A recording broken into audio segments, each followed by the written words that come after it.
Hi, ich bin Katrin von swissgermanonline.com.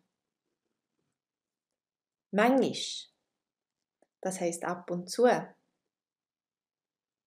Nicht viel und nicht wenig. Einfach manchmal. Trinkst du Bier?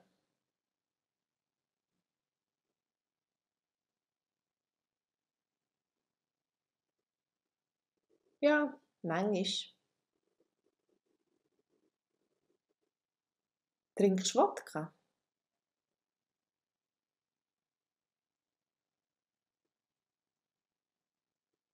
Ja, manchmal. Rauchst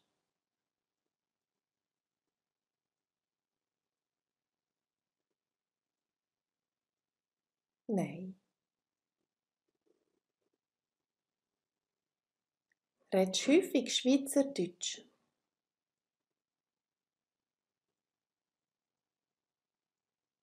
Ja, manchmal. Gehst du häufig springen?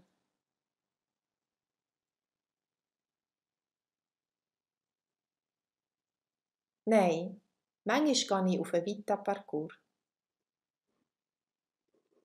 Isst du häufig ein Fondue?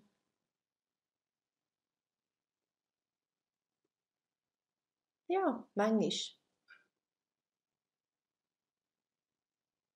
Vielen Dank und bis zum nächsten Mal. Tschüss.